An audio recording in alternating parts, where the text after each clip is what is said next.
Welcome back to Shore 71, ladies and gentlemen. I am your host, Anoop Johal, and today is episode 17, where we will be talking about the legalization of marijuana, on how it has impacted and also benefited our economy in Canada. So, let's get right into it. Cannabis, also known as marijuana, among countless other names, is a psychoactive intoxicant that was banned originally in Canada in 1923 until medical cannabis became legal in 2001. The consumption and sale of recreational cannabis was legalized and regulated on the 17th of October 2018 after Parliament passed the Bill C-45, the Cannabis Act. Legalization was supported by a majority of Canadians despite concerns about the drug addictiveness and health effects, especially among young people and young adults. For much of the past century, its use for any reason has been considered criminal under the law. Yet this is a plant that can be grown and prepared for use at home with little risk or threat, apart from its illegal status. Our country's laws have created a hugely profitable black market, inviting criminal involvement in selling cannabis, social problems such as violence, unsafe street drugs, and declining respect for government and the police. Despite these high rates of use and growing public recognition of the many problems with the law, marijuana users are considered unconventional and looked upon as criminal or deviant. From prohibition to legalization. In 2000, the Ontario Court of Appeal decided that cannabis prohibition was unconstitutional because it did not make an exemption for medical use. Health Canada responded to this ruling the following year when it regulated access to cannabis for licensed patients who were permitted to grow their own cannabis or access it from licensed producers.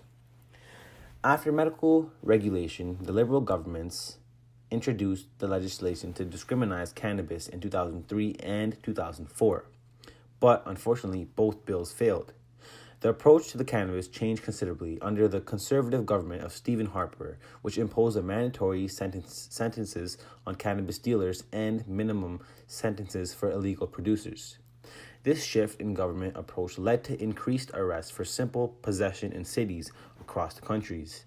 In 2013, new federal regulations allowed for this production and distribution of medical cannabis, creating a licensed commercial industry. In 2015, the Supreme Court of Canada decided that it was unconstitutional to restrict medical patients to smoking dried cannabis. The ruling made it legal to four licensed producers to make cannabis oils and other products made from cannabis extracts. It also made it legal to add cannabis to foods and drinks. In 2015, Prime Minister Justin Trudeau's Liberal government announced that it intended to legalize cannabis use and regulate its sales. In June 2016, it created a task force on marijuana regulation and legalization. The task force held public consultations and spoke provincial, territorial, municipal, and to Indigenous governments in Canada. The government stated that the cannabis prohibition did not work, that it did not stop young people from using it, thereby putting their health at risk, and that it left many Canadians with criminal records. The Liberal Party had said previously that criminal prosecutions around cannabis are expensive and drive money into criminal enterprises. The government ruled out simply decriminalizing marijuana. The approach would have meant keeping cannabis as an illegal substance while replacing criminal with fines or other less penalties. It also ruled out decriminalizing cannabis before legalization, saying that it would give the green light to illegal dealers to sell it openly. Until 17th of October 2018, cannabis was listed as an uncontrolled substance in the Schedule 2 of the Controlled Drugs and Substances Act. As such, people found in possession of up to 30 grams of cannabis without medical exemption faced a fine up to $1,000 and as many as 6 months in prison. There are more severe criminal penalties for trafficking and producing cannabis. 53% of drug offenses in 2017 were for the possession and or trafficking, production of distributions of cannabis in 2017. Nearly 48,000 such offenses were reported in Canada. Before legalization, estimates of value of the cannabis trade in Canada varied widely. One of the highest estimates comes from the Task Force of Marijuana Regulation and Legalization, which said in 2016 that the illegal trade was worth $7 billion in annual income and organized crime. So now that we have covered the history and overview of the legalization and the industry, let's get into the logistics of it. The controversial topic of legalizing marijuana can go both ways. With this legalization, it can benefit our economy, but also negatively impact it as well. The war on drugs, no matter how you feel about it, is undoubtedly expensive. A great deal of the resources go into catching those who buy and sell illegal drugs, prosecuting them in court, and housing them in jail. Critics of the war on drugs believe these costs are especially useless when it comes to marijuana, a substance that is widely used and, according to numerous scientists, no more harmful than legal drugs such as tobacco and alcohol. There's another cost to the war on drugs, too. The revenue lost by governments that cannot collect taxes on the sale of illegal drugs. In 2010, study of the Fraser Institute economics, Stephen T. Easton, attempted to calculate how much tax revenue the Canadian government could gain by legalizing marijuana. In 2018, for many of the reasons Easton outlined in his study, Canada passed the Cannabis Act, which legalized the adult use of recreational marijuana. In his study, he estimated the average price of 0.5 grams, which is a unit in marijuana, is sold for $8.60 on the black market, while its cost of production is only $1.70. In a free market, a $6.90 profit is being made for a unit of marijuana. Entrepreneurs, noticing the great profits to be made in the marijuana market, will start their own operations and companies, increasing the supply of marijuana, which would cause the street price of the drug to fall to a level much closer to the cost of production. We can consider much of this $6.90 per unit of marijuana profit a risk premium for participating in the underground economy. Before Canada legalized cannabis, this risk premium was making a lot of criminals, many of whom had tied to organized crime, very, very wealthy. The marijuana tax. Easton argued that if marijuana were legalized, the excess profit produced by the risk premium could be transferred to the government.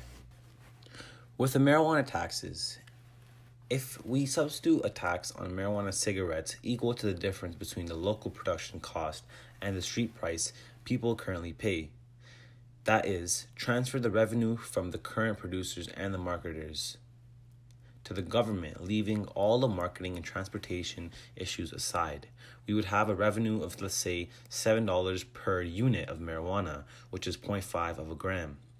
If you could collect on every cigarette and ignore the transportation, marketing, and advertising costs, this comes up to $2 billion on Canadian sales and more from an export tax, and you forego the cost of enforcement and deploy your policing assets everywhere. With the supply and demand, one interesting thing to note from such a scheme is that the street price of marijuana stays exactly the same, so the quantity demanded should remain the same as the price is unchanged.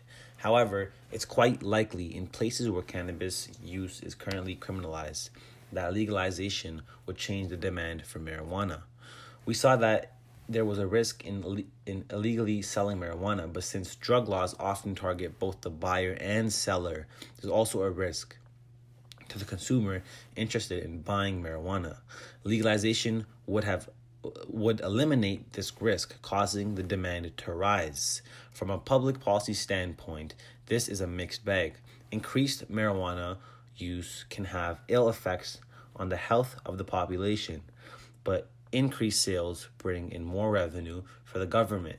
By legalizing marijuana, governments can have some control over how much marijuana is consumed by increasing or decreasing taxes on the product.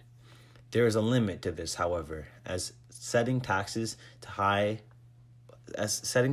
high will cause marijuana growers to sell on the black market to avoid excessive taxation. A legal market for recreational marijuana could give Canada's economy a boost of $22.6 billion annually. Comparing to other industries, a study estimates that marijuana sales, even initially, would be at least as large as hard liquor sales in Canada, around $5 billion annually, but could also be large as $8.7 billion, making them large as wine sales. The total impact for Canada's economy for the legal weed market, including growing and distribution, can increase many industries throughout Canada, increasing the tourism and business taxes, which would amount to between $12.7 billion to $22.6 billion annually. But an exact number will depend on the standard price that the government sets out. A study conducted on 5,000 Canadians also displays that 22% consume cannabis on occasional basis and 7% consume it daily. So from a group of 5,000 Canadians, 7% is already going to regularly purchasing from dispensaries, and 17% of them said that they would try it if it gets legalized. Now, based on this study alone, it shows us that it will be a large market in our economy and in our industry. Lastly, it would introduce different markets. This will generate many more jobs in the business and stock markets and market earnings, expanding on tourism jobs and growers.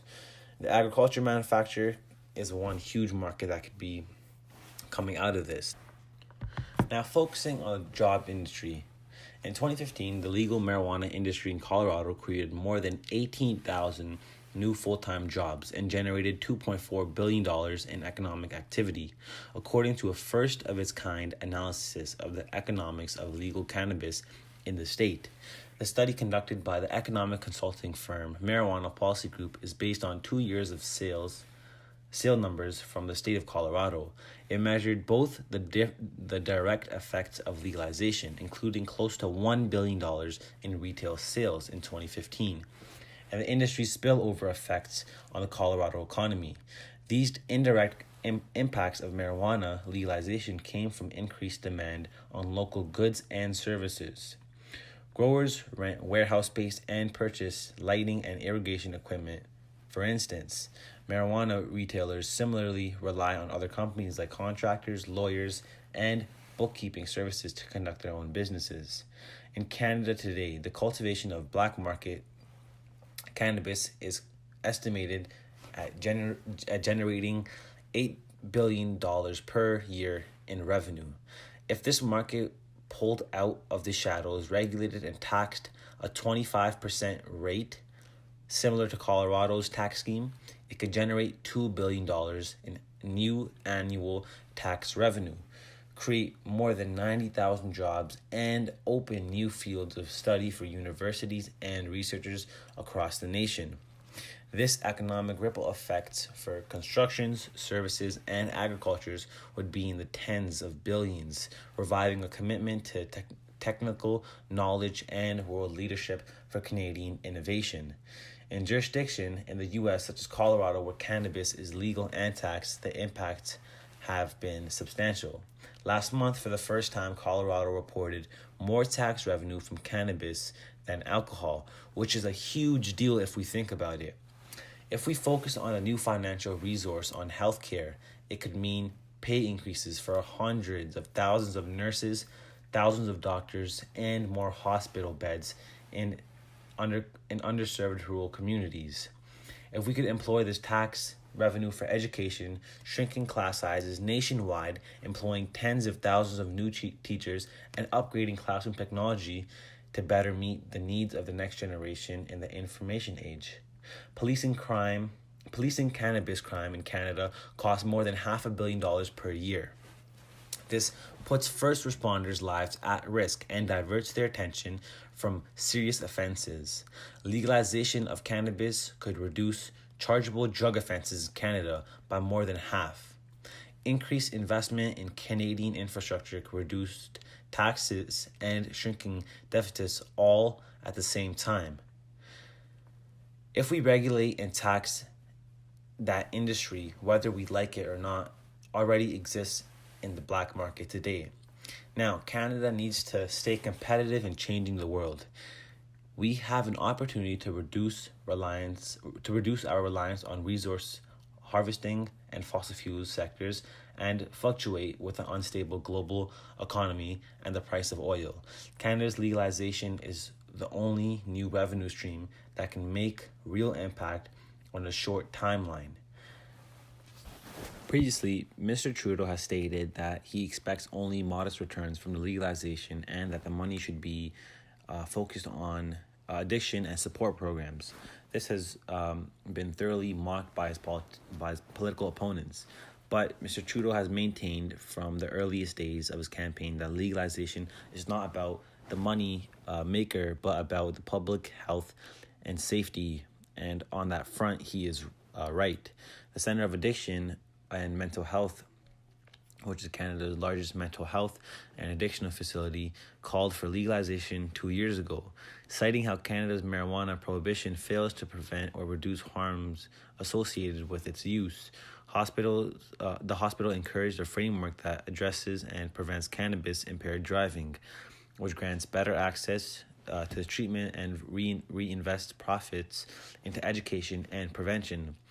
Medical health problems and illnesses cost the economy about $50 billion a year. Nearly 3% of our GDP is being thrown into that.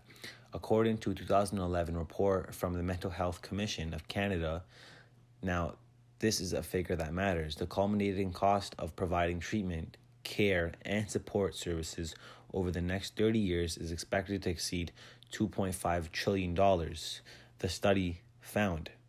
If marijuana legalization leads to some extra cash being filtered into public health in a country where 1 in 5 people is affected by mental illness, this can only be construed as a positive. The war on drugs is a massive failure. The effects on prohibition are wide-ranging and shameful. Wasted resources, ruined lives, overcrowded prisons, laws informed by racism, all the while ignoring that cannabis has legitimate medical benefits. The voice of medical marijuana users has mostly been suppressed in current national conservation. And now, as we linger in this stage, raids of legal dispensaries are being conducted, and people on both sides of the law are operating in the states of confusion. Now, there are costs of the legalization of marijuana. This $22.6 billion industry can come with a few issues. It does not account for the enormous undertaking of building the necessary framework to support legalization.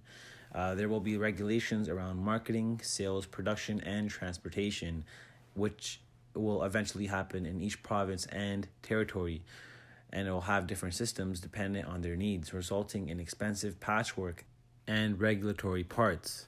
Most importantly, we still need to implement an effective roadside test for marijuana impairment and determine at what level a user becomes impaired, which is not a simple task since every individual tolerance ranges wildly.